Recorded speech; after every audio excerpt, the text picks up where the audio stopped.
ফিরআউন ডাক দিয়ে বলে, আসিয়া, যে আল্লাহর নাম মুখে আনার কারণে দাসীকে হত্যা করলাম, তোমার মুখেও দেখি সেই আল্লাহর নাম, তুমিও দেখি সেই জবান দিয়ে ডাকো আল্লাহ, তুমিও কি ওই আল্লাহর উপরে ঈমান আইনা ফেলাইলা নাকি? আসিয়া ডাক দিয়া বলে, ফিরআউন, লুকাদের আর কোনো দরকার নাই, আমিও ওই আল্লাহর প্রতি ঈমান এনে ফেলেছি। ওই আল্লাহকে এখনো সময় আছে, বাদ দিয়ে দাও। আসিয়া ডাক দিয়া বলে, নতুন করে আমি আর কি বলবো, আমার কথা তো ওই দাসী জানায় গেছে, আগে জানায় গেছে। ওই রবের প্রতি ঈমান আনা যায়, কিন্তু ঈমান ছাড়া যায় না। अल्लाह अल्लाह क्या मज़ा मुर्शिद की मैखाना में है, दोनों आलम के हकीकत ये कि पैमाना में है, शम्अ में हिम्मत कहा जो एक परवाना में है, लुत्फ जीने में नहीं जल जल के मर जाने में है, लुत्फ जीने में नहीं जल जल के मर जाने में है। জোরে করনা আল্লাহু আকবার। ফিরআউন বলে, আসিয়া, তোমারও কিন্তু শাস্তি দেওয়া হবে। আসিয়া বলে, প্রস্তুত। ফিরআউনের দরবারের সবচাইতে ভয়ানক শাস্তি ছিল পেরেকের শাস্তি। হাতে পায়ের মধ্যে পেরেক লাগায় দেওয়া হইতো, খুঁটির সঙ্গে, গাছের সঙ্গে হাতের মধ্যে পায়ের মধ্যে পেরেক লাগায় দেওয়া হইতো। আসিয়াকে প্রথমত ঘর ছাড়া করে দেওয়া হয়, বাড়ি ছাড়া করে দেওয়া হয়, রাজ্য ছাড়া করে দেওয়া হয়। এরপরে নির্ধারিত শাস্তির স্থানে নিয়ে যায় আসিয়ার হাতের মধ্যে, পায়ের মধ্যে, শরীরের বিভিন্ন অঙ্গ প্রত্যঙ্গের মধ্যে গাছের সঙ্গে লটকায়া পেরেক মেরে দেওয়া হয়। আসসালামু আলাইকুম ওয়া রাহমাতুল্লাহি ওয়া বারাকাতুহু। আলহামদুলিল্লাহ আলহামদুলিল্লাহি আলিয়্যিজ যাতি আযীমিস সিফাত সামিয়্যিস সিমাতি কাবীরিশ শান جليل القدر رفيع الذكر مطاع الأمر جليل البرهان فخيم الاسم غزير العلم وسيع الحلم كثير الغفران جميل السناء جزيل العطاء مجيب الدعاء عميم الإحسان وأشهد أن لا إله إلا الله وحده لا شريك له ونشهد أن سيدنا وسندنا وحبيبنا ونبينا وشفيعنا ومولانا محمد صلى الله تعالى عليه وعلى آله وأصحابه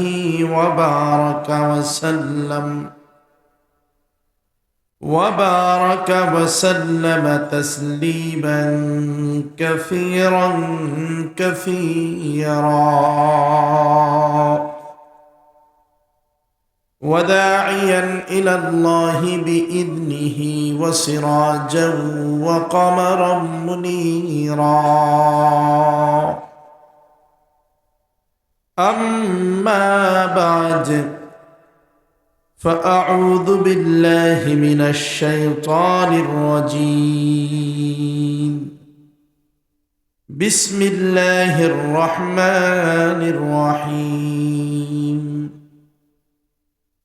إن الذين آمنوا وعملوا الصالحات وأقاموا الصلاة وآتوا الزكاة لهم أجرهم عند ربهم ولا خوف عليهم ولا هم يحزنون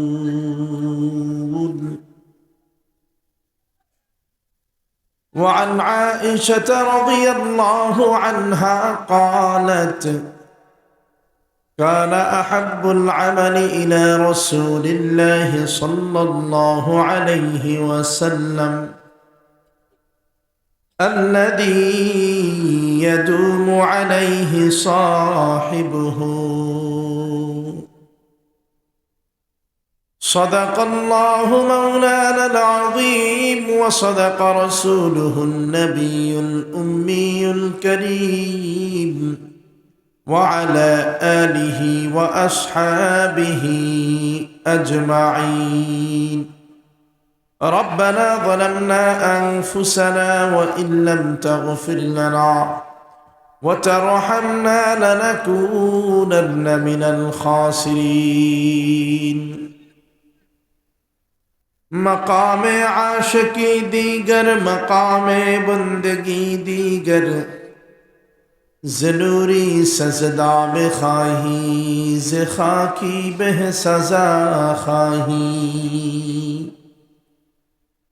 فضل حیوانات پر ہرگز اسے حاصل نہیں نام جس کا دفتر عشاق میں شامل نہیں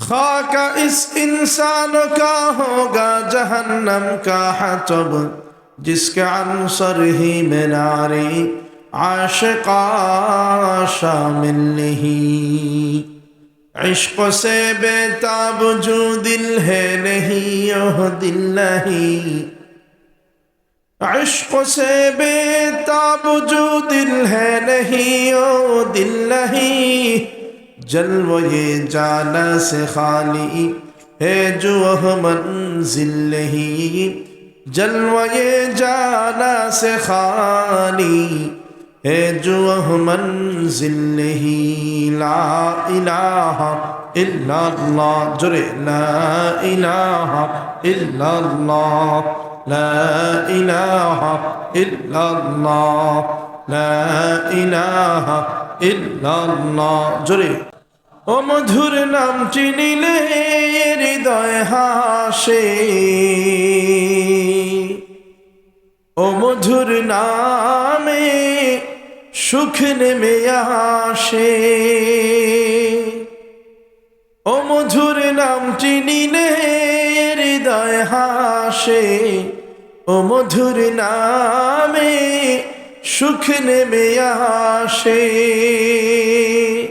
ও নামের তুলনা মেলে না মেলে না ও নামের তুলনা মেলে না মেলে না তুলনা নাই নাই নাই শোনা আল্লাহর নামে গান গাই এসো না মনো প্রাণ জুড়াই আল্লাহু আকবার বলো আল্লাহু আকবার আল্লাহু আকবার বলো আল্লাহু আকবার আল্লাহু আকবার বলো আল্লাহু আকবার আল্লাহু আকবার বলো আল্লাহু আকবার সবাই চিৎকার করে বলেন তো আল্লাহু আকবার সাদাকাল্লাহু মাওলানা আযীম ওয়া সাদাকা রাসূলুহুন নাবিয়্যুল উম্মিয়্যুল কারীম ওয়া আলা আলিহি ওয়া আসহাবিহি আজমাইন ربنا ظلمنا أنفسنا وإن لم تغفر لنا وترحمنا لنكونن من الخاسرين পঞ্চবেকি কাসেমুল উলুম কওমি মাদ্রাসার 25তম বার্ষিক ওয়াজ মাহফিলের সম্মানিত সভাপতি হযরত উলামায়ে কেরাম আমার সামনে যারা বসেছেন বিরাদরানে ইসলাম আজিজ তলাবা পর্দার অন্তরাল থেকে যারা আমার কথা শুনছেন আবেদা সালেহা মুমিনা মুসলিমা আমার মা ও বোনেরা আপনারা যারা আমার সামনে আছেন তাদের প্রতি সর্বপ্রথম কথা আমার সঙ্গে আপনাদের একটু কথা বলতে হবে পারবেন না ইনশাআল্লাহ এই মজলিস কথোপকথনের মজলিস বক্তা শ্রোতা উভয়েরই কথা বলতে হয় একা একা কথা বললে বেশি সময় কথা বলা যায় না শ্রোতা যদি চুপচাপ শুনতে থাকে, শুনতে শুনতে ঘুম এসে যায়। কোন বিষয়ে আলোচনা হয়েছে বিষয়টা বুঝে আসে না। যেহেতু কষ্ট করে এখানে বসে আছেন, রাত গভীর, ঘুমাইলেও তো পারতেন, তো না ঘুমায় যে কষ্ট করে বসে আছেন, উপর থেকে ঠান্ডা, নিচ থেকেও ঠান্ডা, এই কষ্ট যেন বৃথা না হয়ে যায়, এজন্য যতটুকু আলোচনা শুনবো দিলের কান লাগিয়ে আমলের নিয়তে শুনবো। শুধু এমনি এমনি শুনলে হবে না, আমল করতে হবে। তাহলে এই যে আজকের যে আয়োজন মাহফিল, পঞ্চবেকি কাসেমুল উলুম কওমি মাদ্রাসার যে আয়োজিত মাহফিল, এই মাহফিলটা কামিয়াব হবে তখনই যখন এখান থেকে কিছু শিখে আমল করা যাবে। আর যদি মনে করেন এই জায়গায় শুধু বসছেন, মন একদিকে মন অন্যদিকে, বসছেন এখানে, অথবা এক কান দিয়ে শুনে বলেন আর এক কান দিয়ে বের হয়ে যায়, এই পরিস্থিতি যদি হয়, তাহলে এরকম কয়েকশো মাহফিলে বৈশা বয়ান শুনেও কোনো লাভ নেই। যতটুকু শুনবো ইয়াদ রাখার চেষ্টা করব, মুখস্থ রাখার চেষ্টা করব, না পারলে অন্তত ব্রেইনে ঢুকায় নিব, গেঁথে নিব, যেন পরবর্তীতে আমল করতে সহজ হয়। পারবো না ইনশাআল্লাহ? কোনো বিষয়, কোনো জিনিস, কোনো ইলম শেখার জন্য বলা জরুরি। আপনি দেখবেন এই মাদ্রাসায়, পঞ্চবেকি মাদ্রাসায় আসলে দেখবেন শিক্ষক পড়ায়, ছাত্ররা পড়ে। শিক্ষক যদি বলে এটা আলিফ, ছাত্ররা বলে আলিফ। একবার বলে নাকি একাধিকবার বলে? একাধিকবার বলে। একাধিকবার বললে অন্তরে ওই ইলম গেঁথে যায়, ওই শিক্ষাটা অন্তরের মধ্যে গেঁথে যায়। আর অন্তরে কোনো শিক্ষা গেঁথে গেলে সেটার প্রয়োগ সহজ হয়। একটা আমল যদি আপনি অন্তরে গেঁথে নিতে পারেন, ওই আমলটা করা আপনার জন্য সহজ হয়ে যাবে। এই জন্য অন্তরে গাঁথতে হবে, শিখতে হবে। শেখার জন্য বলা জরুরি। বলতে পারবেন না ইনশাআল্লাহ? বলেন তো, আমাদেরকে এখানে এনেছেন কে? খাওয়ান কে? পরান কে? সম্মান দান করেন কে? চোখ দিয়ে দেখার তৌফিক দিয়েছেন কে? কান দিয়ে শোনার তৌফিক দিয়েছেন কে? সাত তবক জমিন ও আসমানের একচ্ছত্র মালিক একমাত্র কে? সব যদি আল্লাহ পাক রব্বুল আলামিন হন, শুকরিয়া আদায় করব কার দরবারে? এই যে আমরা যে এখানে আসছি, নিচ থেকে আসতে পেরেছি না আল্লাহ এনেছেন? আল্লাহ যদি না আনতেন তাহলে কি আসতে পারতাম? পারতাম না। যে আল্লাহ পাক আপনাকে আমাকে ভালোবেসে মায়া করে মোহাব্বত করে জান্নাতি বাগানে আসার তৌফিক দিয়েছেন, বসার তৌফিক দিয়েছেন। এই জন্য হৃদয়ের গহীন থেকে, অন্তঃস্থল থেকে রব্বে করিমের দরবারে শুকরিয়া জ্ঞাপন করি আলহামদুলিল্লাহ। আর একবার বলেন আলহামদুলিল্লাহ। আল্লাহ সবাইকে কবুল করেন, বলেন আমিন। তাহলে খেয়াল করেন, যে আয়াতে কারিমা তেলাওয়াত করেছি, যে হাদিস তেলাওয়াত করেছি, তার পরিপ্রেক্ষিতে ইনশাআল্লাহ আজকের আলোচনা। তবে দিলের কান লাগায় শুনলে, আগেই বলেছি, ফায়দা হবে। যে আয়াত তেলাওয়াত করেছি আল্লাহ পাক রব্বুল আলামিন সেই আয়াতের মধ্যে দুনিয়াবাসীকে বুঝাইতেছেন যারা ঈমান এনেছে এবং আমল করেছে। প্রথমেই দেখেন ঈমানের কথা বলা হয়েছে। আমরা যারা এখানে বসেছি, কেউ কি নিজেকে বেঈমান দাবি করি? সবাই দাবি করি। কি দাবি করি বলেন? ঈমানদার। তো আল্লাহ পাক বলেছেন যারা ঈমান এনেছে, মুফাসসিরিনে কেরামের ব্যাখ্যার মধ্যে লেখেন সবাই তো আমরা ঈমান এনেছি, তাই না? যারা মুসলমান তারা তো ঈমান এনেছে। হ্যাঁ, ঈমান এনেছে ঠিক, তবে বেশিরভাগ মুসলমানই ঈমানকে মজবুত করে নেয়। ঈমান মজবুত এমন মুসলমানের সংখ্যা অনেক কম। ঈমান মজবুত কেমনে বোঝা যায়? বিভিন্ন পদ্ধতিতে বোঝা যায় যে ঈমান মজবুত হয়েছে কিনা। আমরা অনেক সময় মুখে স্বীকার করি কালিমা, মুখে বলি যে আমরা ঈমানদার, মুখে বলি, তবে কাজে প্রমাণিত হয় না যে আমরা ঈমানদার। যেমন আমি আপনাদেরকে বোঝাই ঈমান কাকে বলে। দেখেন, আল্লাহ পাক বলেছেন সূরা বাকারার প্রথম দিকে আছে ৩ নম্বর আয়াত, আল্লাযীনা ইউমিনুনা বিল গায়ব, অদৃশ্যে বিশ্বাস স্থাপন করা, এটার নাম হলো ঈমান। অদৃশ্য কি? যেমন ধরেন আল্লাহ পাক রব্বুল আলামিনকে স্বচক্ষে দেখেছেন কখনো? আচ্ছা, এরপরে আসেন ফেরেশতা। আল্লাহর ফেরেশতাগণ যারা রয়েছে, যেমন ধরেন উলামায়ে কেরাম বলেন, যেখানে দ্বীনি আলোচনা হয়, দ্বীনি মজলিস হয়, ওই মজলিসের চতুর্পাশে ফেরেশতারা বেষ্টনী হয়ে দাঁড়ায় থাকে।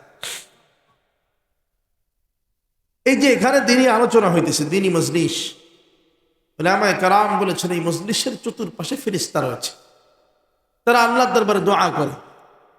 এখন দেখেন তো, ফেরেশতা দেখা যায়? দেখা যায় না। কিন্তু ফেরেশতা যে আছে, এই কথার উপরে বিশ্বাস আছে না নাই? আমরা ছোটবেলায় মক্তবে, অনেকে নুরানিতে মক্তবে পড়েছি, ইমানে মুফাসসাল পড়েছি না? ওটার মধ্যে কিছু বিষয় উল্লেখ করা হয়েছে যে এই বিষয়ের উপরে যদি কেউ ইমান আনতে পারে, বিশ্বাস স্থাপন করতে পারে, তাহলে বোঝা যাবে সে ইমানদার। কোন কোন বিষয় দেখেন, আমি একবার পড়ি, আপনারা খেয়াল করেন। আমানতু বিল্লাহি ওয়া মালাইকাতিহি ওয়া কুতুবিহি ওয়া রুসুলিহি ওয়াল ইয়াউমিল আখির ওয়াল কদরি খাইরিহি ওয়া শাররিহি মিনাল্লাহি তাআলা ওয়াল বা'সি বা'দাল মাউত। পড়ছেন না আপনারা? শুরুতে দেখেন আমানতু বিল্লাহ, কার উপর ঈমান আনলাম? আবার বলেন কার উপর? প্রথমেই বলা হয়েছে আমানতু বিল্লাহ, আল্লাহর উপরে ঈমান আনলাম, আল্লাহর প্রতি বিশ্বাস স্থাপন করলাম। যদিও বা আল্লাহ পাক রব্বুল আলামিনকে স্বচক্ষে দেখি নাই, আল্লাহ পাক রব্বুল আলামিনকে যদিও বা স্বচক্ষে দেখা যায় না, কিন্তু তারপরেও আল্লাহর প্রতি বিশ্বাস আছে না নাই? এরপরে আসেন ওয়া মালাইকাতিহি, ফেরেশতার উপরে ঈমান আনলাম, ফেরেশতা যে আছে কথাকে বিশ্বাস করি। যেমন পবিত্র কুরআনুল কারীমের মধ্যে আল্লাহ পাক রব্বুল আলামিন বলেছেন কিরামান কাতিবিন। দুনিয়ার জমিনে এমন একদল ফেরেশতাকে আল্লাহ পাক রব্বুল আলামিন নিয়োগ দিয়ে রেখেছেন, নিয়োজিত করে রেখেছেন, যেই ফেরেশতারা হলো সম্মানিত ফেরেশতা, যাদের দায়িত্ব হলো জমিনের কোন বান্দা কোন সময় কোন আমল করে সেই আমলগুলোকে লিপিবদ্ধ করা হয়। আবার জমিনের কোন বান্দা কোন সময় কোন গুনাহের কাজের মধ্যে জড়ায়া যায় কেউ জানে না, ওই ফেরেশতারা তখনও ওই গুনাহটাকেও লিপিবদ্ধ করে। তাহলে নেকিটাকেও লিপিবদ্ধ করে, ভালো কাজকেও লিপিবদ্ধ করে, গুনাহের কাজকেও মন্দ কাজকেও লিপিবদ্ধ করে। এই যে কিরামান কাতিবিন সদা সর্বদা আপনার সঙ্গে আমার সঙ্গে চলাফেরা করে। আপনিও যেখানেই যান, আপনি যেখানেই যান, কিরামান কাতিবিন সেখানেই যায়, ওই সম্মানিত ফেরেশতার দল সেখানেই যায়। বলেন তো, এত বছর হয়ে গেল, জিন্দগির এতগুলো বছর পার হয়ে গেল, কোনোদিন এই ফেরেশতাদের সাথে সাক্ষাৎ হয়েছে কিনা? হয়েছে? কিন্তু আল্লাহর ফেরেশতা যে আছে এটা তো বিশ্বাস করি। এরপরে আসেন ওয়া কুতুবিহি, কিতাব সমূহের উপরে ঈমান আনলাম। আসমানি কিতাব যেগুলো আছে সবগুলোর প্রতি ঈমান আনলাম, বিশ্বাস করলাম। আসমানি কিতাবের মধ্যে থেকে আমাদের মাঝে একটা কিতাব আছে, কিতাবের নাম কি? জোরে বলেন, আবার বলেন, আল কোরআন। আপনি কোরআন খুলেন, কোরআনের মধ্যে শুরুতেই দেখবেন সূরা ফাতিহা লেখা। আলহামদুলিল্লাহি রাব্বিল আলামিন আর রহমানির রহিম মালিকি ইয়াউমিদ্দিন। আছে না? পড়েন তো সবাই, পারেন তো সবাই? না ভালো তো নামাজই হবে না, কেমন নামাজ হবে? তাহলে খেয়াল করেন, প্রথমেই লেখা আলহামদুলিল্লাহ রাব্বিল আলামিন, সমস্ত প্রশংসা আল্লাহর জন্য। কার জন্য? যিনি রব্বিল আলামিন, গোটা জাহানের রব, ইহকালীন জিন্দগির রব, পরকালীন জিন্দগির রব। তিনি কে? পরের আয়াত আর রহমান আর রহিম, তিনি অত্যন্ত দয়ালু, তিনি অত্যন্ত দয়াবান, তিনি রহমান, তিনি রহিম। এরপরের আয়াত মালিক ইয়াউমিদ্দিন, তিনি বিচার দিবসের মালিক, বিচার দিনের মালিক। এখন যদি কেউ কয় আমি সূরা ফাতিহার প্রথম আয়াতটাকে মানলাম, অর্থাৎ যেই আয়াতের মধ্যে বলা হয়েছে সমস্ত প্রশংসা আল্লাহর জন্য, যিনি গোটা জাহানের রব, যিনি রব্বিল আলামিন, এই কথাকে আমি মানলাম। পরের যেই আয়াত আছে আর রহমান আর রহিম, তিনি রহমান, তিনি রহিম, এই আয়াতটাকেও মানলাম। কিন্তু 3 নম্বর যেই আয়াত আছে মালিক ইয়াউমিদ্দিন, তিনি বিচার দিনের মালিক, এটাকে মানি না। ঈমান থাকবে? বলেন ঈমান থাকবে? আবার ধরেন এটাও মানে কিন্তু কোরআনের মধ্যে এমন কিছু আয়াত আছে যে আয়াতগুলো মাঝে মাঝে আমাদের বিরুদ্ধে চলে যায়, মানে আমরা এমন কিছু কাজ করি যেটা কোরআন বিরোধী। করি না এরকম কাজ? করি কিনা? যেমন গান বাজনা। কোরআন বলে লাহওয়াল হাদিস, মুফাসসিরগণ বলেন এটার দ্বারাই গান বাজনাই বোঝানো হয়েছে। কোরআন বলে এই কাজ করা যাবে না, কিন্তু গান বাজনার সঙ্গে আমাদের সমাজের মানুষ জড়িত আছে না নাই? আবার বলেন আছে না নাই? এই যে আজকে রাত্রে গান বাজানো হবে কিনা? হবে তো? হবে না? এই এলাকায় হয় না? আমি তো আসতে আসতে শুনলাম। হ্যাঁ, এইটুকু হয় না, কিন্তু আমি আসতে আসতে বিশাল গানের আওয়াজ শুনে আসছি।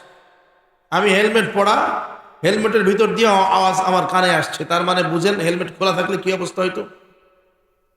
আছে না নাই? কেন? শহীদদের আত্মার মাগফিরাত কামনায়, যারা শহীদ হয়েছে তাদের আত্মার মাগফিরাত কামনায় গান বাজানো হবে। আচ্ছা বলেন তো, তাদের আত্মার মাগফিরাত কামনায় যদি গান বাজানো হয়, আত্মা কি শান্তি পাবে? এটা কি মুসলমানের আদর্শ? মুসলমানের আদর্শ বলে না। শহীদদের আত্মা যদি শান্তি দিবার চাও, তাহলে সূরা ফাতিহার আমল করো, তাহলে সূরা ইখলাসের আমল করো, তাহলে বোঝা যাবে। সূরা ফাতিহা এবং সূরা ইখলাসের আমল করলেই বোঝা যাবে আসলেই তোমরা শহীদদের শুভাকাঙ্ক্ষী। আর যদি গান বাজাও, প্রত্যেকটা ওই ঢোলের বাড়িতে বাড়িতে কবরের মধ্যে আযাব আর আযাব। গান বাজাই না মানে তোমরা তার শুভাকাঙ্ক্ষী নও। গান বাজাই না মানে তোমরা তার শত্রু। শত্রু না হলে এইভাবে আযাবের ব্যবস্থা করে দিতে না। কথা বুঝাইতে পারছি আমি? লাহওয়াল হাদিস, গান বাজানো, এগুলো নিষিদ্ধ, হারাম। আমরা করি কিনা?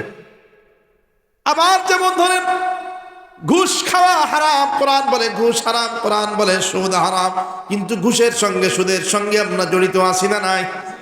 আছে কিনা? সমাজের বড় বড় হাজী সাহেব দেখা যায় তারপরেও সুদের সঙ্গে জড়িত। বড় বড় হাজী সাহেব দেখা যায় তারা তারপরেও ঘুষের সঙ্গে জড়িত। কোরআন বলে ওয়া আহাল্লাল্লাহুল বাইআ ওয়া হাররামার রিবা। আল্লাহ পাক রব্বুল আলামিন তোমাদের জন্য ব্যবসাকে হালাল বানিয়েছেন আর সুদকে বানিয়েছেন হারাম। কি জোরে কোন? আবার বলেন নাকি? এইবার কেউ যদি কয় কোরআনের সবগুলো বিধান মানি, কোরআনের সব আয়াত মানি, শুধু এইটুকু মানি না, যেখানে সুদের বিরুদ্ধে বলা হয়েছে, যেখানে ঘুষের বিরুদ্ধে বলা হয়েছে, যেখানে নাচগানের বিরুদ্ধে বলা হয়েছে, শুধু ওইটুকু মানি না, সুদের আয়াত শুধু ওইটুকু মানি না, এই কথা যদি কেউ বলে তাহলে তার ঈমান আর ঈমানের জায়গায় থাকেনি? থাকে? ঈমানের জায়গায় থাকে না। তার মানে বোঝা যায় কিতাবের উপরে ঈমান আনলাম মানে কিতাবের শুরুর থেকে নিয়ে একদম সূরা নাসের শেষ যে আয়াত, এই যতগুলো আয়াত আছে সবগুলোকে মানি, সব বিধিবিধান মানি, বিনা দ্বিধায় মানি। এই মেনে নেওয়ার নাম হলো ঈমান। এরপরে আসেন ওয়া রুসুলিহি, পয়গম্বরগণের প্রতি ঈমান আনলাম। যেমনি ভাবে নবীজি মুহাম্মদুর রাসূলুল্লাহ সাল্লাল্লাহু আলাইহি ওয়াসাল্লামকে নবী হিসাবে মানি, তেমনি আদম আলাইহিস সালামকেও নবী হিসাবে মানি। আদম আলাইহিস সালাম, নূহ আলাইহিস সালাম, লূত আলাইহিস সালাম, ইব্রাহিম আলাইহিস সালাম, ইসমাঈল আলাইহিস সালাম, মূসা আলাইহিস সালাম, ঈসা আলাইহিস সালাম, সবাই যে আল্লাহর নবী এই কথা বিশ্বাস করি কিনা? করিনি? হ্যাঁ, বিশ্বাস হয় না? আওয়াজ আসছে কেন? যদি বলেন করি। কেউ যদি কয় সবাইকে মানলাম, শুধু ইব্রাহিম আর ইসমাইলকে মানলাম না, ঈমান থাকেনি? যদি কেউ একজন বলে, কেউ যদি একজন নবীকে অস্বীকার করে সবাইকে মানি, কিন্তু হযরতে মূসা আলাইহিস সালামকে আল্লাহর নবী হিসাবে মানি না, এই কথা বলার দ্বারা ঈমান থাকে না চলে যায়? আবার বলে না, থাকে না চলে যায়? তাহলে সব পয়গম্বর যারা আল্লাহর নবী সবাইকে বিনা দ্বিধায় মানতে হবে। সবাই যে আল্লাহর পক্ষ থেকে প্রেরিত পয়গম্বর এই কথার উপরে বিশ্বাস স্থাপন করতে হবে। এটার নাম হলো ঈমান। এরপরে আসেন ওয়াল ইয়াউমিল আখির, কিয়ামত একদিন আছে না নাই? কোন বছর? হ্যাঁ, কোন সালে? ঠিক আছে বলতে পারবেন কেউ নিশ্চিত করে? কোন মাসে বলা যায়? তাহলে খেয়াল করেন কিয়ামত কবে হবে, কোন মাসে হবে, কোন বছরে হবে। নিশ্চিত করে কেউ জানে না, কেউ বলতে পারে না, কাউকে জিজ্ঞাসা করলে নিশ্চিত করে বলা যাবে না কিয়ামত কবে হয়, কোন দিন হয়, কোন মাসে হয়। কিন্তু কিয়ামত যে হবে এ কথা মানি কিনা? মানে তো হ্যাঁ, এটাই। যদিও বা জানি না, আমাদের কারো জানা নাই কোন বছর কিয়ামত হবে, কারো জানা নাই কোন মাসে কিয়ামত হবে, কোন দিন কিয়ামত হবে, কেউ জানি না, তারপরেও মানি। এটার নাম হলো ঈমান। ওয়াল কদরি খাইরিহি ওয়া শাররিহি মিনাল্লাহি তাআলা। ভালো মন্দ যা কিছু হয় কার পক্ষ থেকে হয়? আবার বলেন, কার পক্ষ থেকে হয়? অসুস্থতা কার পক্ষ থেকে হয়? সুস্থতা কার পক্ষ থেকে হয়? জোরে বলেন না, কার? সন্তান দেনেওয়ালা কে? পুত্র সন্তান কার পক্ষ থেকে আসে? কন্যা সন্তান কে বানান? আবার বলেন না কে? ওই যে আমি আগেই বলেছি, অনেকেই মুখে মুখে কয় আল্লাহ, কিন্তু কাজে প্রমাণিত হয় না।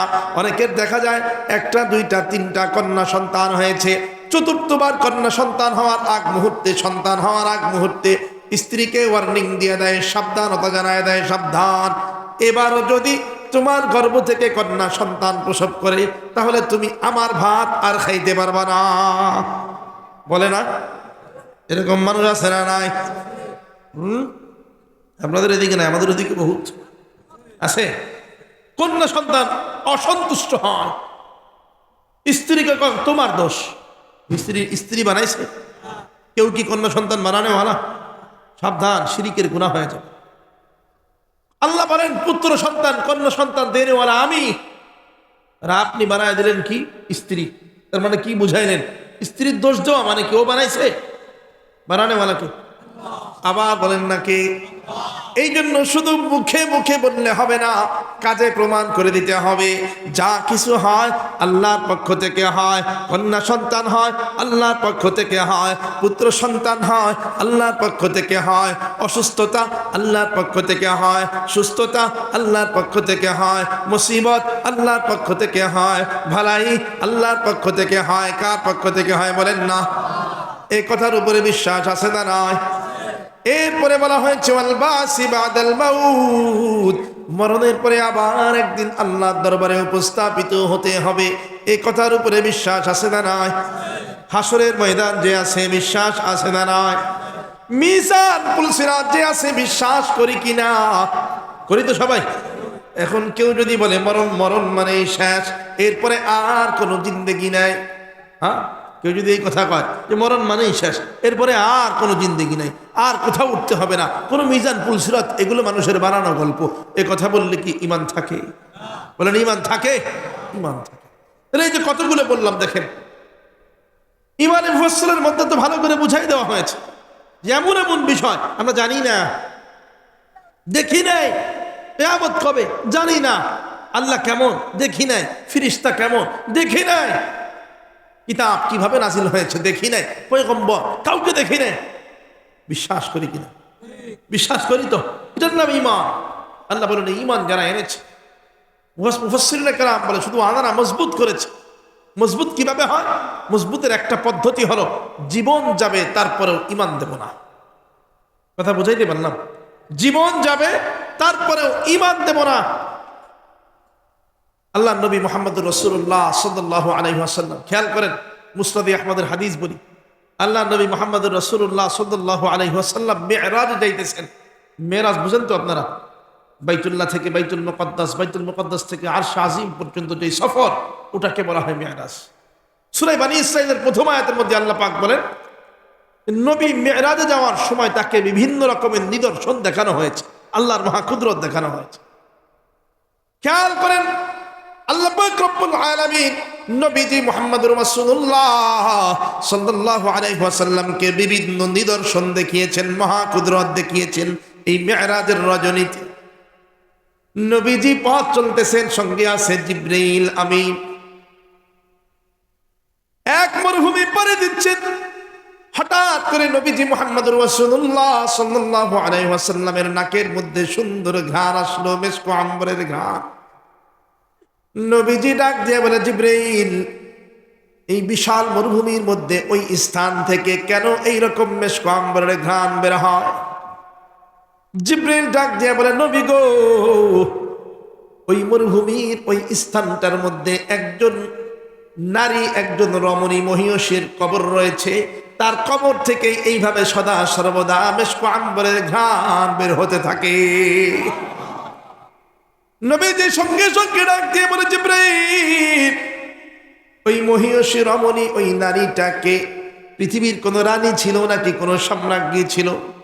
জিবরাইল ডাক দিয়া কয়, না না, সাধারণ একজন মহিলা, তেমন কোন রানীও না, তেমন সম্রাজ্ঞী না, বরঞ্চ শুধু সাধারণ মহিলা যে তা না, এর থেকেও নিচু শ্রেণীর তিনি ছিলেন একজন দাসী। কোথাকার দাসী? বলে ফিরআউনের দরবারের দাসী। বলে দাসীর এমন কি ফজিলত যে কারণে তার কবর থেকে এরকম ভাবে মেশক আম্বরের ঘ্রাণ বের হয়? জিবরাইল ডাক দিয়ে বলে, ওই দাসী, ও পয়গম্বর, আপনি তো অবগত আছেন, ফিরআউন নিজেকে রব দাবি করেছিল, নিজেকে খোদা দাবি করেছিল। যখন রাজ্যের সবাই, সাম্রাজ্যের সবাই যখন ফিরআউনকে রব মেনে নিয়েছে, তখন এই দাসী ফিরআউনকে রব মানে নাই, বরঞ্চ এই দাসী সেই সময়ে মুসা আলাইহিস সালামের রবের উপরে ঈমান এনেছে। মুসা আলাইহিস সালামের রব কে? আবার বলেন না কে? আল্লাহর প্রতি ঈমান এনেছে। খেয়াল করেন, কেউ যদি আল্লাহর উপরে ঈমান আনে তাহলে আমল করাটা তার দায়িত্ব হয়ে যায়, আমল করা কর্তব্য হয়ে যায়। কেউ যদি হিন্দু থেকে মুসলমান হয়, হওয়ার পরে যদি বলে আমি মুসলমান হয়েছি কিন্তু কোনোদিনও নামাজ পড়বো না, চলবে? চলবে? মুসলমান হওয়া মানে অটোমেটিক তার উপর নামাজ ফরজ হয়ে গেছে। ঈমান হলো অন্তরের জিনিস, ঈমানকে চুপায় রাখা যায়, গোপন করে রাখা যায়, আমল তো গোপন করা যায় না। যেমন আমি যদি এখানে বৈশা বলি আমি মনে মনে নামাজ পড়তেছি, চলবে? পানি খাইলাম একদিক দিয়ে, আর একদিক দিয়ে বললাম যে আমি মনে মনে রোজা আছি, চলবে? তার মানে ইবাদত যেটা, এটা অঙ্গ প্রত্যঙ্গের সাথে সম্পৃক্ত, কিন্তু ঈমান এটা অন্তরের, বিশ্বাস এটা অন্তরের। আমি যদি বলি আমি অমুককে বিশ্বাস করি, আপনি কি আমার মনের মধ্যে ঢুকে দেখতে পারবেন যে আমি বিশ্বাস করি কিনা, সত্য বলছি না মিথ্যা বলছি বুঝতে পারবেন? তার মানে এই বিশ্বাসটা হলো অন্তরের। ঈমান হলো অন্তরের জিনিস, গোপন করে রাখা যায়। আমল কিন্তু গোপন করা যায় না, আমল প্রকাশ হয়ে যায়। কেউ যদি ঈমান আনে, আমল করাটা তার দায়িত্ব হয়ে যায়। ফিরআউনের দাসী ঈমান আনার পরে এরপরে ঈমানকে গোপন রেখেছে, কিন্তু যখন আমল শুরু হয়ে গেছে, আমল তো গোপন রাখা যায় না। আমলের মধ্যে অন্যতম একটা আমল হলো, যখনই কোনো কাজ শুরু করো তখনই পড়ো বিসমিল্লাহির রহমানির রহিম। করেন নিয়ে আমল করেন? মনে তো হয় না। যেখানে দোয়া আছে দোয়া পড়বেন, দোয়া না জানেন বিসমিল্লাহ পড়বেন। মসজিদে ঢোকার সময় দোয়া জানেন দোয়া পড়েন, না জানেন বিসমিল্লাহ পড়েন। ঘরে ঢোকার সময় দোয়া তো জানেন তো দোয়া পড়েন, না পারেন তো বিসমিল্লাহ পড়েন। ভালো কাজের শুরুতে বিসমিল্লাহ, কি জোরে বলেন না? কার নামে শুরু? আবার বলেন কার নামে? ফিরআউনের ওই দাসী ইবাদত শুরু করে দিয়েছে, ভালো কোনো কাজ করতে গেলেই পরে বিসমিল্লাহির রহমানির রহিম। ফিরআউনের মেয়ের চুল আঁচড়ানোর সময় চিরুনি নিচে পড়ে গেছে, উঠানোর সময় পড়ে বিসমিল্লাহির রহমানির রহিম। কার নামে শুরু?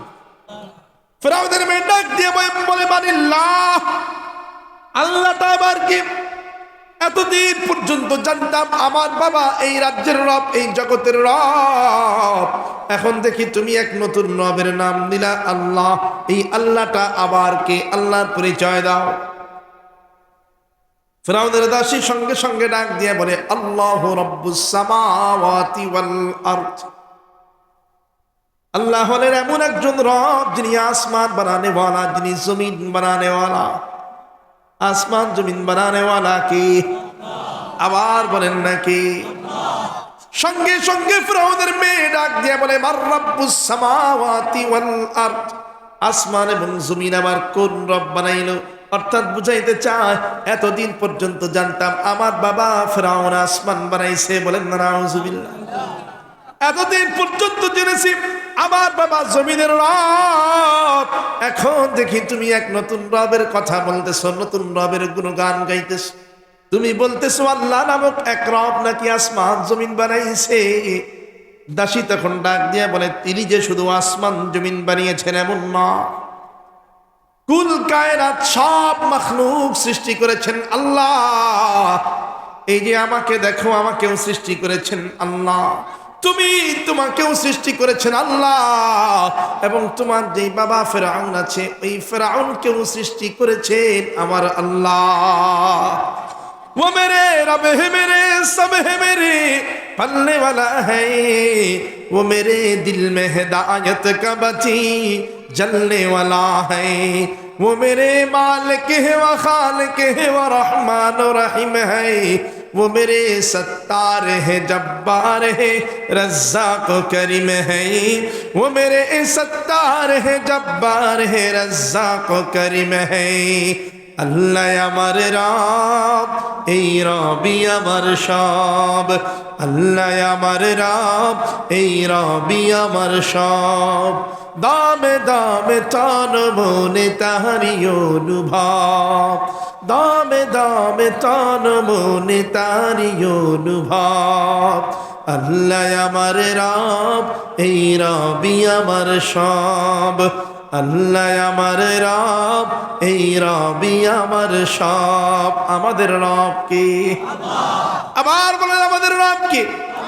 ফেরাউনের মেয়ে সঙ্গে সঙ্গে ডাক দিয়ে বলে, দাসী গো, তুমি যেহেতু আমার বাবাকে রব মানো না, বাবার কাছে কিন্তু তোমার নামে বিচার দায়ের করা হবে, বিচার দিয়ে দেওয়া হবে।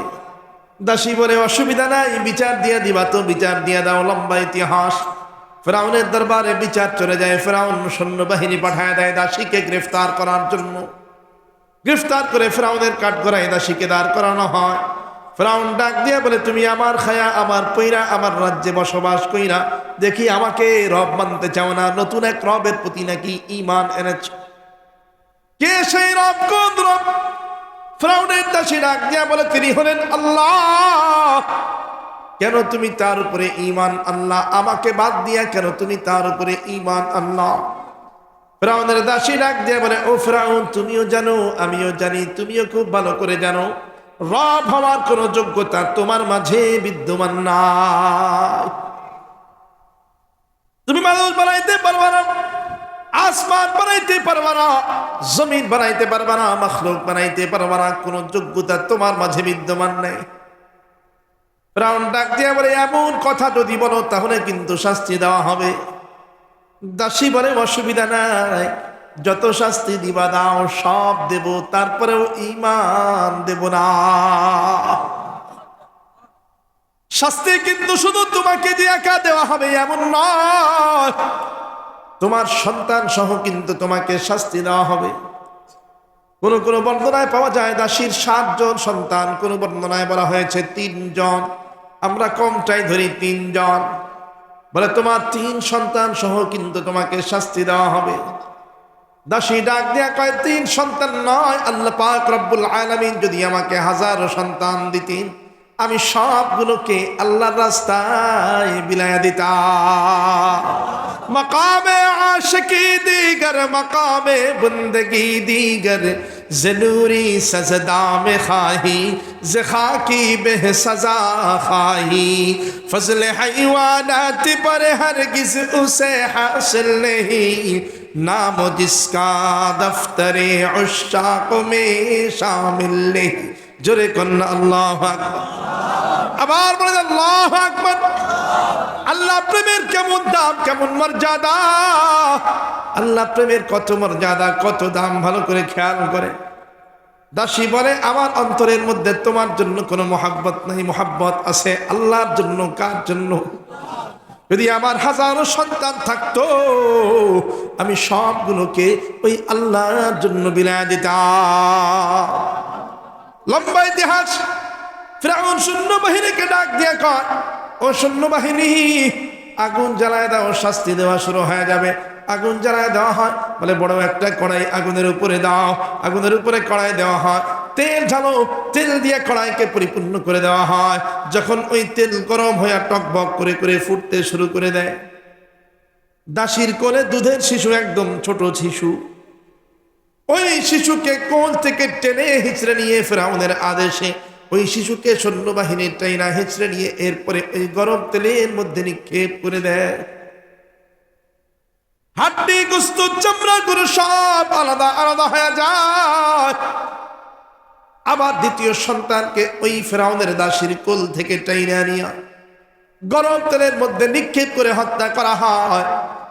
এরপরে তৃতীয় সন্তান একটু বড় হয়েছে, যেটা কথাবার্তা বলতে জানে, কথাবার্তা বলতে শিখেছে। শেষ পর্যন্ত ওই সন্তানকেও গরম তেলের মধ্যে নিক্ষেপ করা হয়।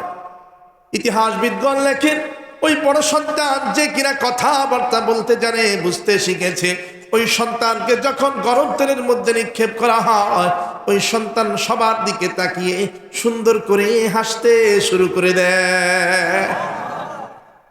মা তখন ডাক দিয়ে বলে, সন্তান, দুনিয়ার মধ্যে কোনো মানুষ যদি কোনো মুসিবতে পড়ে যায়, তার মুখ দিয়ে তো হাসি বের হয় না, চোখ দিয়ে অশ্রু বের হয়। দুনিয়ার জমিনে কেউ যদি আগুনে পুড়ে যায়, তার মুখ দিয়ে তো হাসি বের হয় না, তার চোখ দিয়ে তো অশ্রু বের হয়, কান্না বের হয়। তারপরেও তুমি এই গরম তেলের মধ্যে নিক্ষিপ্ত হওয়ার পরে কেন হাসো?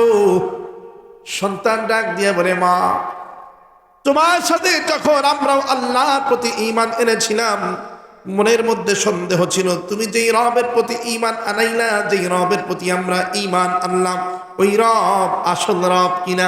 কিন্তু যখন এই গরম তেলের মধ্যে নিক্ষিপ্ত হয়েছি, তখন আমার বিশ্বাস 100% ইয়াকিন হয়ে গেছে, ওই রবই আসল রব। কেন এমন ইয়াকিন কেমনে হয়ে গেল? সন্তান সঙ্গে সঙ্গে ডাক দিয়ে বলে, মা, আল্লাহর প্রতি ঈমান যখন এনেছি, আল্লাহর উপরে যখন ঈমান এনেছি, তখন তুমি ওই রবের জান্নাত জাহান্নামের গল্প আমাদেরকে শোনায়ছিলা। ওই রবের প্রতি ঈমান আনলে যে জান্নাত পাওয়া যায়, জান্নাতের নেয়ামতের বর্ণনা শুনিয়েছিলা। জান্নাতের মধ্যে কেমন নেয়ামত, কেমন শান্তি, এই বর্ণনা তুমি আমাকে শোনায়ছিলা। মা গো, মানুষগুলো যদিও বা আমার দিকে তাকায় তাকায় দেখতেছে, আমার হাড্ডি গোস্ত চামড়া সবগুলো আলাদা আলাদা হয়ে যাইতেছে, কিন্তু বিশ্বাস করো মা, যখন আমি আইসা এই গরম তেলের মধ্যে নিক্ষিপ্ত হইয়া গরম তেলের মধ্যে পড়লাম, তখন আমার কাছে কেমন যেন মনে হইতেছে ওই জান্নাতের বাগানের মধ্যে আইসা বসেছি। জোরে বলেন না সুবহানাল্লাহ। আবার বলেন সুবহানাল্লাহ। ফিরআউন তখন ডাক দিয়ে কয়, দাসীরে, আল্লাহর উপর থেকে এখনো সময় আছে, আল্লাহর উপর থেকে ঈমান সরায় নে, আমি ফিরআউনের উপরে ঈমান আন। দাসী ডাক দিয়ে বলে, কোনো কালেই সম্ভব না। ওই আল্লাহর প্রতি ঈমান আনা যায়, কিন্তু ঈমান ছাড়া যায় না। এমন রব, তার উপর ঈমান আনা যায়, ঈমান ছাড়া যায় না। বলে, শাস্তি কিন্তু দেওয়া হবে এখন। সন্তান তো গেছে গেছে, তোরেও কিন্তু হত্যা করা হবে, তোর অসুবিধা নেই, হত্যা করো, ঈমান দেব না। শেষ পর্যন্ত টেনে হিচড়ে নিয়ে ওই দাসীকেও গরম তেলের মধ্যে নিক্ষেপ করা হয়। সন্তানের মতো দাসীও হাসতে শুরু করে দেয়। সবাই তাকায় দেখে, দাসী হাসে। চতুর্দিকের সবাই দাঁড়ায় দাঁড়ায় ঘটনা পর্যবেক্ষণ করে। ফিরআউনের দরবারের শাস্তি দেখতে শুরু করে। শুধু একজনকে খুঁজে পাওয়া যায় না। রাজ্যের প্রধানমন্ত্রী আছে, স্বরাষ্ট্রমন্ত্রী আছে, এমপি আছে, এরপরে আপনার শিল্পমন্ত্রী আছে, অর্থমন্ত্রী আছে। সবাই ওই জায়গায় দাঁড়ায় দাঁড়ায় তামাশা দেখে, ঘটনা দেখে, শাস্তি দেখে। রাজ্যের রানীকে খুঁজে পাওয়া যায় না। রানী কোথায় গেল, রানী কোথায়? ফিরআউন চতুর্দিকে খুঁজতে শুরু করে দেয়। দেখে রাজ্যের এক কোনায় রানী দাঁড়ায় আছে। রানী ওই শাস্তি দেখে না, আকাশ দেখে। আকাশ, আকাশের দিকে তাকিয়ে আছে। ডান দিকে একবার তাকায়, বাম দিকে একবার তাকায়, সামনে তাকায়, পেছনে তাকায়। ফিরআউন ডাক দিয়ে বলে, রানী হিসাবে তোমার তো ওই জায়গায় থাকাটার দায়িত্ব ছিল। তুমি দেখি সবাইকে বাদ দিয়া এই জায়গায় এসা আকাশ দেখতেছো। ও রানী, তুমি আকাশের মধ্যে তাকায় তাকায় কি দেখো? রানী বলে, আকাশ দেখি না, আমি আল্লাহর মহাকুদরত দেখি। রানীর নাম কি? জোরে বলেন না, কি নাম? ফিরআউনের স্ত্রীর নাম কি? আবার বলেন, আসিয়া। আসিয়া, আসিয়া ডাক দে বলে, আমি আল্লাহর মহাকুদরত দেখি। বলে, আল্লাহর কুদরত এইটা আবার কি? আসিয়া ডাক দিয়া বলে, তুমি যেই দাসীকে একটু আগে হত্যা করলা, গরম তেলের মধ্যে নিক্ষেপ করে হত্যা করলা, যদিও বা ওই দাসীর কোনো মূল্য কোনো দাম তোমার কাছে নাই, কিন্তু আমি তাকায় তাকায় দেখলাম আল্লাহর দরবারে তার কতটাই দাম, কতটাই মর্যাদা। যখন তুমি তাকে হত্যা করতেছো, আমি তাকায় তাকায় দেখলাম ওই দাসীর রূহটাকে কবজ করে বহন করে আল্লাহর দরবারে নিয়ে যাওয়ার জন্য আসমানি রহমতের ফেরেশতারা জান্নাতি চাদর নিয়ে দুনিয়ার জমিনে আগমন শুরু করে দিয়েছে। চতুর্দিক থেকে ফেরেশতা আগমন করে, ডান থেকে ফেরেশতার দল এসে গেছে, বাম থেকে আর একদল ফেরেশতা, সামনে পেছনে চতুর্দিকে ফেরেশতা। যেই দাসীর কোনো দাম তোমার কাছে নাই, ওই দাসীর এতটাই দাম আল্লাহর কাছে যে প্রত্যেক ফেরেশতারা একে অপরকে বলা বলি করতেছে। একদল ফেরেশতা আর একদল বলে আমরা এই দাসীর রূহটা বহন করব, আর একদল বলে না, এই রূহ অত্যন্ত সম্মানিত রূহ, আমরা এই রূহটাকে আল্লাহর দরবারে বহন করে নিয়ে যাব। বলে যেই দাসীকে মূল্যায়ন তুমি করো নাই, গরম তেলের মধ্যে নিক্ষেপ করে দিয়েছো, ওই দাসীর রূহটা বহন করার জন্য আসমানি রহমতি ফেরেশতারা জান্নাতি চাদর নিয়া ওই রূহ বহন করার জন্য কাড়াকাড়ি লাগায় দিয়েছে। জোরে বলেন আল্লাহু আকবার। ফিরআউন ডাক দিয়ে বলে আসিয়া, যে আল্লাহর নাম মুখে আনার কারণে দাসীকে হত্যা করলাম, তোমার মুখেও দেখি সেই আল্লাহর নাম, তুমিও দেখি সেই জবান দিয়ে ডাকো আল্লাহ, তুমিও কি ওই আল্লাহর উপরে ঈমান আইনা ফেলাইলা নাকি? আসিয়া ডাক দিয়া বলে, ফিরআউন লুকাদের আর কোনো দরকার নাই, আমিও ওই আল্লাহর প্রতি ঈমান এনে ফেলেছি।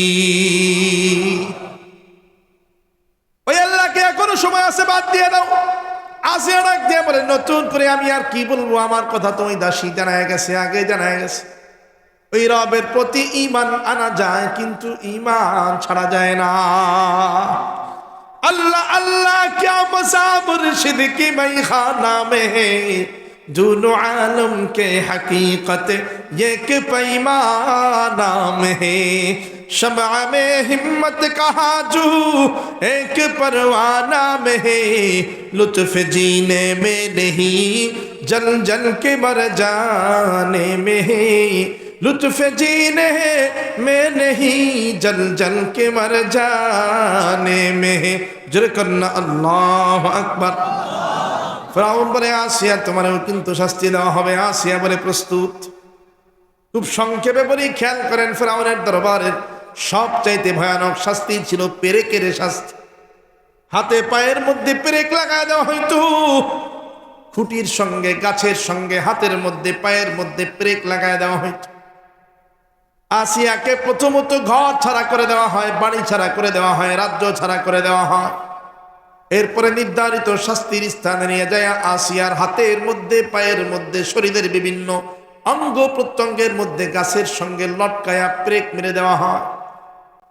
ইতিহাস বিদ্বান লেখেন, শরীরের কাপড়গুলো খুলে ফেলা হয়, মাথার থেকে নিয়ে পা পর্যন্ত চামড়াগুলো ছুরি দিয়ে কাইটা কাইটা টাইনা টাইনা উঠায় ফেলা হয়। ফিরআউন ডাক দিয়া বলে, আসিয়া রে, এখনো সময় আছে, আল্লাহর উপর থেকে ঈমান সরায় নাও। আসিয়া স্পষ্ট ভাষায় জানায় দেয়, ওই রবের প্রতি ঈমান আনা যায়, ঈমান ছাড়া যায় না। মারতে মারতে অজ্ঞান করে ফেলা হয়। জ্ঞান ফেরার পরে হঠাৎ করে ফিরআউন তাকায় দেখে আসিয়া আকাশের দিকে তাকায় তাকায় ওই দাসীর মতো আবারও হাসতে শুরু করে দিয়েছে।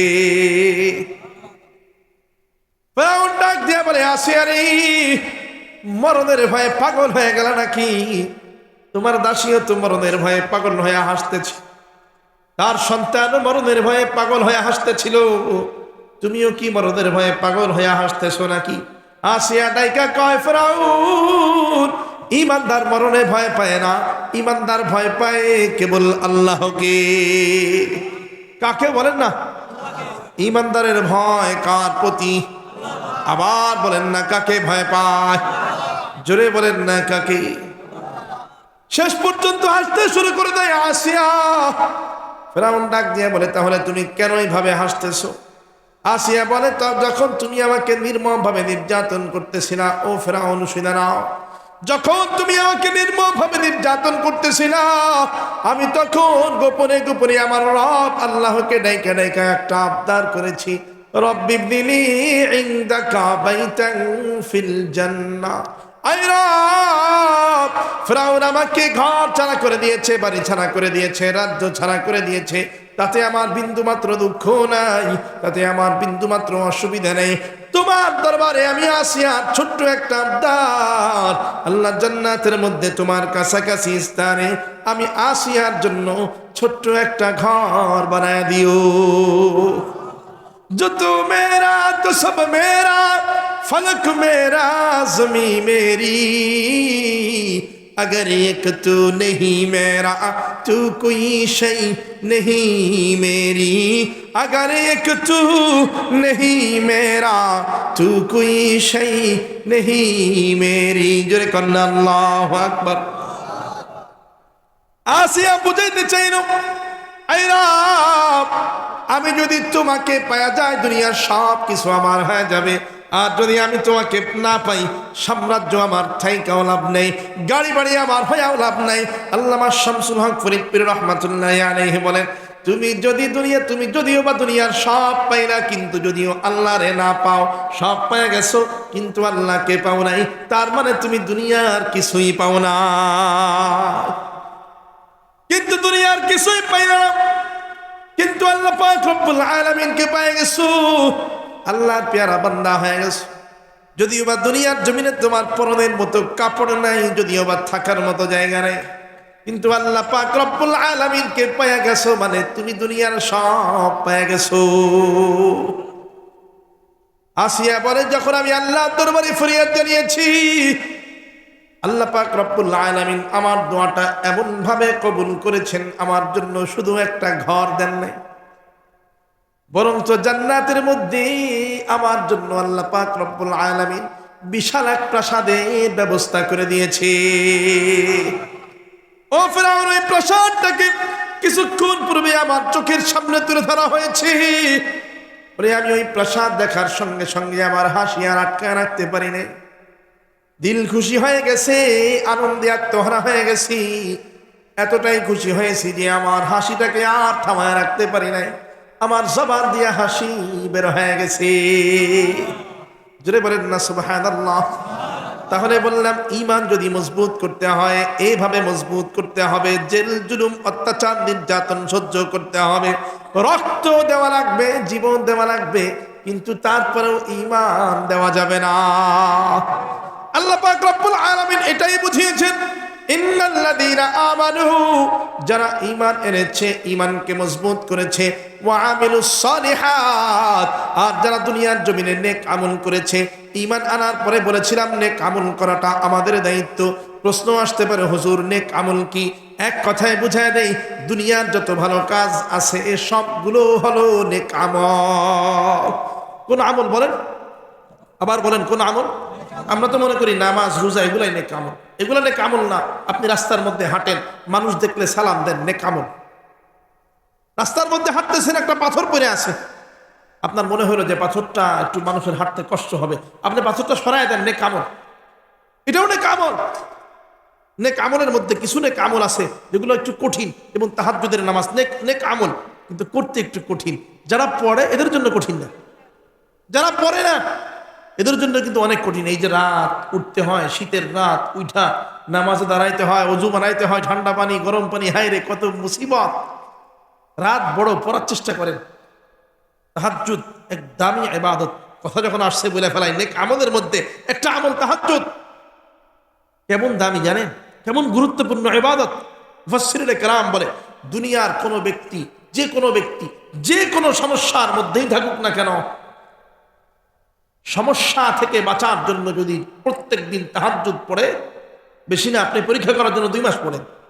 সন্তান বিপথে চলে গেছে, সন্তান নষ্ট হয়ে গেছে, পরিবারে শান্তি নেই, স্ত্রী কথা শুনে না, সন্তান কথা শুনে না, মেয়ে কথা শুনে না, ছেলের ইনকামে বরকত নাই, আপনি ব্যবসা বাণিজ্য করেন বরকত নাই, চাকরি করেন পদোন্নতি নাই, দুনিয়ার যত সমস্যা, আখিরাতেরটা পড়ে দুনিয়ায় যেই সমস্যায় আপনি ভুগতেছেন, সমস্যা থেকে বাঁচার জন্য বেশি না, পরীক্ষামূলক 2 মাস একটানা তাহাজ্জুদ পড়েন। এখন তো সুযোগ আছে, রাত অনেক বড়, 9টার সময় ঘুমাইলেও 4:30 এমনি ঘুম ভাঙে। আর ঘুম ভাঙে গেলে দেখা যায় ওই টাইমে তাহাজ্জুদের ওয়াক্ত তখনও থাইকা যায়। এখনো প্রায় আধা ঘন্টার মতো 20-25 মিনিট তাহাজ্জুদের ওয়াক্ত থাকে, পড়া যায় না? যায় তো? গুরুত্ব কেমন খেয়াল করেন। ছোট্ট একটা উদাহরণ, ঘটনার উদাহরণ দিয়ে বোঝায় দিই। চট্টগ্রামে একটা মাদ্রাসা আছে, নানুপুর মাদ্রাসা, নাম শুনছেন নাকি আপনারা? আল্লামা সুলতান আহমদ নানুপুরি রহমাতুল্লাহ আলাই এই মাদ্রাসা প্রতিষ্ঠা করেছিলেন। সুলতান আহমদ নানুপুরি রহমাতুল্লাহ আলাই উনি ছিলেন অনেক বড় এক আল্লাহর বুজুর্গ, আল্লাহর ওলি, অনেক বড় বুজুর্গ। তাহাজ্জুদ কোনোদিন মিস হইত না। এত বড় দামি মানুষ। আমাদের কাছে হয়তো অনেকের কাছে অনেক আলেম উলামার দাম নাই, কিন্তু আল্লাহর কাছে ওনার অনেক দাম, অনেক মর্যাদা। কেন? বহুত আলেম ওলামাগণ আছেন যাদের তাহাজ্জুদ কখনো মিস হয় না। তাহাজ্জুদ যার মিস হয় না, খেয়াল করেন, যার থেকে সুন্নত মিস হয় না, যার থেকে ফরজ মিস হয় না, তাহাজ্জুদ মিস হয় না, নফল মিস হয় না, এর চাইতে বড় আল্লাহর ওলি আর কি আছে? সুলতান আহমদ নানুপুরি রহমাতুল্লাহি আলাইহি আল্লাহর এত বড় ওলি, তাহাজ্জুদ মিস হইত না। একদিন গভীর রাত, তাহাজ্জুদের সময়, খেয়াল করেন, 2:30-3টা বাজে রাত, হঠাৎ করে ওনার যে খেদমত করে খাদেম, খাদেমকে ডাক দিয়ে বলে, খাদেম ও ভাই, আমার তো একটা কলা খাইতে মন চাইছে। কি বলেন? কলা। খাদেম কয়, এত রাত আমি কলা কই পাবো? মাদ্রাসাও বন্ধ, কোনো ছাত্র থেকে যে আনবো এই পরিস্থিতিও নাই, আবার কার কাছে কলা আছে দেখি আমি জানি। হুজুরের জিজ্ঞাসা, হুজুর কলা এখন কই পাবো রাত্রিবেলায়? যাও বাজারের দিকে যাও, বাজারে যায় দেখো কলা পাওয়া যায় কিনা। হুজুর ছাত্র মনে মনে করে, মাথা আপনারটাও খারাপ হয়েছে, আমারটাও খারাপ হয়েছে। হ্যাঁ, রাত্রে 2:30-3টার সময় যদি আমি বাজারে যাই, মানে ওই জায়গায় তো ভূত জিন ছাড়া আর কিছুই থাকতো না, দোকান তো সব বন্ধ। তারপরে যেহেতু হুজুর বলছে, বের হয়ে গেছে রাত্রিবেলা। নানুপুর মাদ্রাসা থেকে বাজার একটু দূরে, এখন যদিও দোকানপাট হয়েছে, কিন্তু আগে ওইরকম দোকানপাট ছিল না, বাজার ছিল দূরে। তারপরেও গেছে, যাই দেখে বাজারের সব দোকান বন্ধ, একটা দোকান একটু করে খোলা। ওই যে ঝাপ ঝাপ আছে না, ঝাপ ছিলেন তো, ছাড়ান না কিন্তু, যে বাঁশ দিয়ে যেটাকে দাঁড় করায় রাখা, ওইটা আর কি, তো ওইটারে আবার একটু করে খুলে রাখা যায়। দেখো ওইরকম এক ঝাপ একটু করে খোলা, ভেতরে লাইট জ্বলে, আলো জ্বলে ভিতরে। দৌড়ায় গেছে, ভাই আপনি আসেননি দোকানে? হ্যাঁ আসি। ঘুমায় গেছেন নি? গেছিলাম তো প্রায়। কলা আছে বলে আছে। এখন কলা দেখাইছে, কলা দেখে ওর চেহারা পছন্দ হয় নাই। মানে কলার মধ্যে আবার কিছু কলা আছে না, চেহারা অসুন্দর, একদম মানে শুষ্ক হয়ে গেছে, কেমন একদম চমে গেছে। তারপরেও কলা তো, এখন দাম জিগায়, ভাই এই কলার দাম কত? দেখতে তো চেহারা সুন্দর না, কলার দাম কত? এখন যে দাম চাইছে স্বাভাবিকের তুলনায় 2 গুণ বেশি দাম। ধরেন স্বাভাবিক স্বাভাবিক সময় যদি একটা কলার দাম হয় 5 টাকা, মানে বুঝাইতেছি আর উদাহরণ দিয়ে, 5 টাকা হইলে ওটার দাম 15 টাকা। মিয়া এই কলা আবার দাম চান 2 গুণ বেশি? হ্যাঁ, মানুষের ঠকাইবেন তো, এমনি ঠকান কেন? বেশি কথা বলো না, কলার নামে বদনাম করো না, মন চাইলে নেও, না মন চাইলে অন্য জায়গায় যাও। এখন বলো অন্য জায়গায় যাওয়ার সুযোগ আছে? কলার দাম যদি আরো 1 গুণ বাড়ায়া চায়, তাও তো নিতে হবে। এখন আল্লাহর বান্দা কয়, ভাই পাইছেন তো সুযোগ, যান, বেশি দেওয়া লাগবে না, দূরে দেন। হুজুর যেহেতু খেতে চাইছে, আজকে খাওয়া পরে শেষ, আপনার দোকানে তো জিন্দিগিতে কলা নিচ্ছে, দূরে দেন। দূরে নিয়ে চলে আসছে। আনার পরে দেখেন, আমরা যদি হাসতেছি, কিন্তু এটা খুব উল্লেখযোগ্য একটা ঘটনা ওনার, অনেক শিক্ষার মধ্যে। 2টা কলা নিয়ে আসছে। আসার পরে হুজুর কয়, এই রাত্রে কলা কই পাইলা? হুজুর বাজারে যায়, একটা দোকান এতটুকু খোলা, ওই দোকানদারে যায় ডাইকে উঠায় কলা 2টা আনছি। ভাই দাম কেমন নিছে? ছাত্র মানুষ, হুজুরে কি আর দাম বলে? হুজুর যা নিচে নিচে, আপনি খাওয়ার দরকার খান, আপনি খাইতে চাইছেন আপনি খান, অসুবিধা নেই, দাম চাইতে দেওয়া লাগবে না, এটা আমি ব্যবস্থা করব। হুজুর যায় জিগায়, না আমি তোমারে বলতেছি, দামটা না বললেও তুমি এইটা বলো, দাম কি বেশি নিছে না কম নিছে? হুজুর দাম তো বেশি নিছে। কেমন বেশি? হুজুর 2 গুণ বেশি, ডাবলের ডাবল। অবস্থা এরকম, ডাবলের ডাবল। হুজুর কাছে দামটা কেন দিল? কলা চেহারাও তো সুন্দর না, দাম বেশি কেন দিল? হুজুর বুঝতেছেন না, সব দোকান বন্ধ, না আমি কই যাবো? ও সুযোগ পাইছে আমার থেকে, একবারে সুযোগ মতো জুলুম করে নিছে, 2 ডাবল বেশি দিয়ে নিয়ে নিছে। কি করার হুজুর? কিছু তো করার নাই, ভাগ্য ভালো যে 2 ডাবল চাইছে, 5 ডাবল হলে তো আনা লাগছে। হুজুর তখন ডাক দিয়ে বলে, ভাই খেয়াল করো, সব দোকান বন্ধ, একটা দোকান খোলা। এই কারণে যদি এই কলার দাম নরমাল কলার দাম যদি 2 গুণ বেড়ে যায়, সবাই যখন ঘুমায় থাকে, তখন যদি তুমি আল্লাহর ইবাদতে মগ্ন হয়ে যাও, তাহাজ্জুদের নামাজে দাঁড়ায় যাও, তোমার ওই ছুটা ফাটা তাহাজ্জুদের নামাজ দেখতে চেহারা হয়তো সুন্দর না, ওই নামাজের দাম আল্লাহর দরবারে 4-5 গুণ বৃদ্ধি হয়ে যাবে। সবাই তখন ঘুমায় থাকবে, আল্লাহর কুদরতি নজর তখন সরাসরি তোমার দিকে নিবদ্ধ হবে। যদিও বা ইবাদতের রকম, নামাজের রকম শুদ্ধ না, ওই কলার মতো নামাজের চেহারা সুন্দর না, দেখতে অসুন্দর, কিন্তু সব দোকান বন্ধ থাকার কারণে অসুন্দর কলার দাম 2 গুণ বেড়ে যায়। সবাই যখন ঘুমন্ত, তোমার ওই অসুন্দর ইবাদতটাও আল্লাহর কাছে সৌন্দর্য শুধু তাই নয়, বরঞ্চ 5 গুণ বেশি দামি হয়ে যাবে। এই উদাহরণের পরে গুরুত্ব বুঝাইতে আর কিছু বলা লাগে? খেয়াল করেন, তাহাজ্জুদ দুনিয়ার সব সমস্যার সমাধান। আল্লাহ পাক বলেন ওয়ামিলুস সালিহাত, এরপরে আসমান নেক আমল করতে হবে। দুনিয়ার যত ভালো কাজ সব নেক আমল, নামাজ, রোজা, হজ, যাকাত, মানুষের খেদমত, সব নেক আমল। ওয়া আকামুস সালাত, নামাজ কায়েম করতে হবে। কি করতে হবে? আবার বলেন কি করতে হবে? আসতে হয়ে যায়, ঘুমাচ্ছে, শেষ করে দিব, এসে শেষ প্রায় শেষের দিকে। নামাজ কায়েম করা মানে কি? মুফাসসিরগণ কায়েমের অনেকগুলো ব্যাখ্যা লিখেছেন। এর মধ্যে একটা ব্যাখ্যা হলো, আপনার অধীনস্থ ব্যক্তি যারা আপনার কথা শুনে, আপনার মেয়ে, আপনার সন্তান, আপনার ছেলে, আপনার স্ত্রী, আপনার পরিবার, যারা আপনার কথা শুনে, বলে শুধু একা নামাজ পড়লে হবে না, তাদেরকে নামাজই বানাইতে হবে। তাদেরকে কি বানাইতে হবে? আবার বলেন, জোরে বলেন না, কে বানাইতে হবে? নামাজে আপনার মেয়ে আপনার কথা শুনে মেয়েকে যায় বলেন আজান হয়ে গেছে, এখন নামাজ আদায় করো। আপনার ছেলে আপনার কথা শুনে আপনার ছেলেকে যায় বলেন বাবা আগে নামাজ পড়ো। মসজিদে যাওয়ার সময় সন্তানকে ডাইকা বলেন চলো আমরা মসজিদে যাই। এখনকার অনেক বাবাকে দেখা যায় যেই বাবাগুলো নিজে একা একা নামাজ পড়ে, ফজরের নামাজ একা একা যায়, কিন্তু সন্তানকে নেয় না। আছে না? সন্তান ঘুমায় থাকে, সন্তানকে ডাক দেয় না। এশারের সময় নামাজে যায়, সন্তান পড়ালেখা করে বইয়ের পাতায়, বাবা কয় আগে পড়ালেখা করুক, পরে নামাজ পড়ে নিবে আর কি। কিন্তু বাবা হিসাবে আপনার পড়ার কথা ছিল আগে নামাজ, এরপরে পড়া। কারণ ব্রেইন দান করে নেওয়ালা কে? পড়া অন্তরের মধ্যে ঢোকায় দেওয়ালা কে? এই কথা আমরা মুখে বলি কিন্তু কাজে প্রমাণ করি না।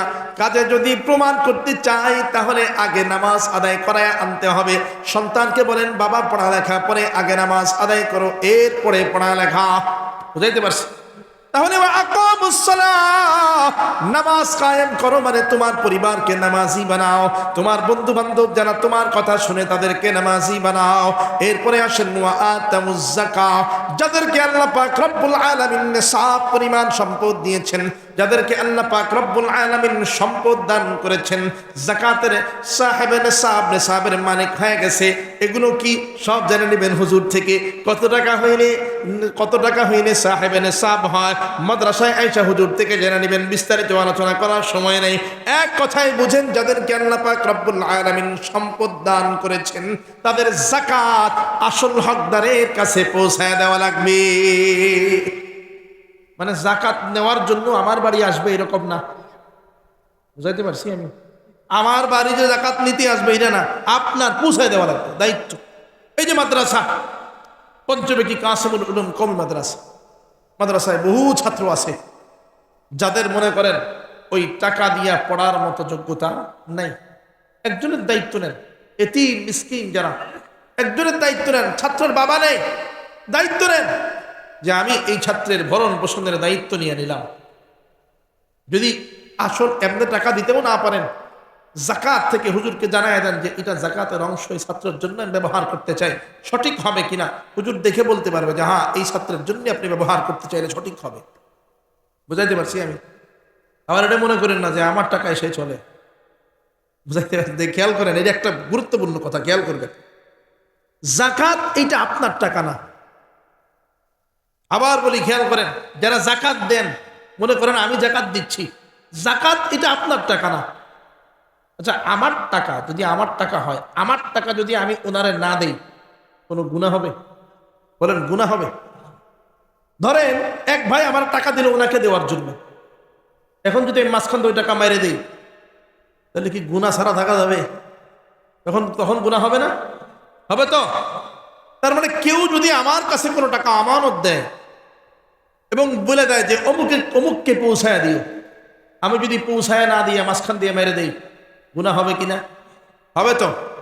আর যদি আমার টাকা আমি একজনকে না দেই, গুনাহ হবে? হবে। বুঝতে পারছেন? তাহলে যাকাত যদি কেউ না দেয় গুনাহ হয় কিনা? আবার বলে হয়তো গুনাহ তো হয়। তাহলে আমার টাকা আমি না দিলে গুনাহ কেমনে, কি জন্য হবে? তার মানে বোঝা যায় যাকাত এটা আমার টাকা, এটা আমার টাকা না, এটা আল্লাহ আমাকে আমানত দিয়েছেন এবং বলে দিয়েছেন এই আমানত তোমার কাছে দিলাম, তুমি অমুককে পৌঁছায় দিবা, যে মিসকিন গরিব এতিম, এতিমখানায় পৌঁছায় দিবা। পঞ্চমেকি মাদ্রাসায় এসে দেখবা যে হ্যাঁ এখানে এতিম কি আছে, তার কাছে পৌঁছায় দেওয়াটা তোমার দায়িত্ব। যদি পৌঁছায় না দাও তাহলে কবিরা গুনাহ তো হবেই হবে, পাশাপাশি আল্লাহর দরবারে আবার হিসাবও দেওয়া লাগবে। কথা বুঝাইতে পারছি? যাকাত আমাদের টাকা, টাকা কার? আল্লাহ যদি না দিতেন আমরা কি দিতে পারতাম? আল্লাহ দিয়েছেন, দিয়ে আবার বুঝায় দিয়েছেন যে এই আসল মালিকের কাছে পৌঁছায় দাও, আসল মালিক তুমি না, তোমাকে শুধু আমানত দেওয়া হয়েছে। এই জন্য মাদ্রাসায় আয়সা দেখবেন কাকে দেওয়া যায়। মাদ্রাসায় কেন দিতে বলতেছি জানেন? অন্য অন্য গরিবদেরকে দিলেও হয়, তবে মাদ্রাসায় দিলে ডাবল সোয়াব। কেমন সোয়াব? প্রথমত যাকাত আদায়ের সোয়াব, দ্বিতীয় নম্বরে যাকে আপনি দিচ্ছেন সে সারাক্ষণ কোরআনের তেলাওয়াত করবে। কি করবে? আবার বলেন কি করবে? সারাক্ষণ কোরআনের তেলাওয়াত করবে। এই কোরআনের তেলাওয়াতের প্রত্যেকটা হরফে হরফে সওয়াব, কমপক্ষে 10 নেকি। একটা আলিফ পড়লে কমপক্ষে 10 নেকি। আলিফ লাম মিম, এই তিনটাতে 30 নেকি হয়ে গেছে। এই নেকির একটা অংশ আপনি যে তাকে লালন পালন করতেছেন, আপনি যে তাকে খাওয়াইতেছেন, আপনি যে তার ভরণ পোষণের দায়িত্ব নিয়ে নিয়েছেন, এই কারণে এই যে 30 নেকি, এই 30 নেকির একটা অংশ আল্লাহ পাক রব্বুল আলামিন আপনার আমলনামায় পৌঁছায় দেবে। চাই আপনি দুনিয়ার জমিনে জীবিত থাকেন কিংবা দুনিয়ার জমিন থেকে আপনি চলে যান, কবরে চলে গেলেও এই সওয়াব জারি। কবরে চলে গেলেও এই সওয়াব জারি থাকবে। কবরে চলে যাওয়ার পরেও সওয়াব জারি থাকে। কিছু সদকা আছে, সদকায়ে জারিয়া। কি আছে বলেন? সদকায়ে জারিয়া। এই যে মাদ্রাসার পক্ষ থেকে বলা হয়েছে উপরে বিল্ডিং এর কাজ চলে। কি চলে? বিল্ডিং এর কাজ চলে। এইটার চাইতে বড় সদকায়ে জারিয়া আর হতে পারে না। কেন? আপনি একটা সিমেন্ট দিলেন, আপনার সিমেন্টের দ্বারায় এই বিল্ডিং এর কাজ হইল। আপনি ইট দিলেন, ইটের দ্বারায় বিল্ডিং এর কাজ হইল। আপনি টাকা দিলেন, টাকার দ্বারায় বিল্ডিং এর কাজ করতেছে। এই সিমেন্ট, ইট, বালু এগুলো ব্যবহার করে একটা বিল্ডিং বানানো হইল, টাকা ব্যবহার করে বিল্ডিং বানানো হইল। ওই বিল্ডিং এর মধ্যে কি নাচানাচি হবে না কোরআন তেলাওয়াত হবে? যতদিন পর্যন্ত এই বিল্ডিং থাকবে, যতদিন পর্যন্ত এখানে আপনার ইট থাকবে, আপনার বালু থাকবে, আপনার সিমেন্ট থাকবে, আপনার রড থাকবে, যতদিন পর্যন্ত থাকবে ততদিন পর্যন্ত ওই যতগুলো ছাত্র ওইখানে কোরআনের তেলাওয়াত করবে প্রত্যেকজনের একটা অংশ আল্লাহ পাক রব্বুল আলামিন আপনার আমলনামায় পৌঁছায় দেবে। আপনি যদি কবরে চলে যান, কবরে যাওয়ার পরেও এই সওয়াব বন্ধ হবে না, সওয়াব জারি থাকবে, জারি। এটাকে বলা হয় সদকায়ে জারিয়া। জারি থাকে, মরণের পরেও জারি থাকে। মরণের পর দুনিয়ার সব আমলগুলো বন্ধ হয়ে যায়, শুধু ওই আমলটা জারি থাকে যেটা দুনিয়ার জমিনে ভালো কাজে ব্যবহার হয়। যেই কাজ আপনি করে আসছেন ভালো কাজ সেখানে হইতেছে। এর সবচাইতে উজ্জ্বল দৃষ্টান্ত হলো মাদ্রাসা। মাদ্রাসার মধ্যে সর্বক্ষণ পড়াপড়ি হয়, কোরআনের তেলাওয়াত হয়, নবীর হাদিসের তেলাওয়াত হয়। সর্বক্ষণ পড়াপড়ি, কোরআন পড়লে সওয়াব, হাদিস পড়লে সওয়াব। এই সওয়াবের ভান্ডার হলো মাদ্রাসা। এই মাদ্রাসা যদি আপনার আমার টাকায় হয়, এই মাদ্রাসার ইট বালু সিমেন্ট যদি আপনার আমার দ্বারায় হয়, তাহলে প্রত্যেকটা সেকেন্ডে সেকেন্ডে, প্রতি সেকেন্ডে সেকেন্ডে এখানে আমল হয়। প্রত্যেকটা সেকেন্ডে সেকেন্ডে আপনার আমার আমলনামার মধ্যে সওয়াব আর সওয়াব লেখা হবে। এই জন্য দিতে পারবো না ইনশাআল্লাহ। শুধু যাকাত না, এমনি দান। যাকাত তো আপনি আইসা খুঁজে বের করবেন কি আছে এরকম দেওয়ার মতো। আর পাশাপাশি এমনি দান, এই দান হলো সদকায়ে জারিয়া।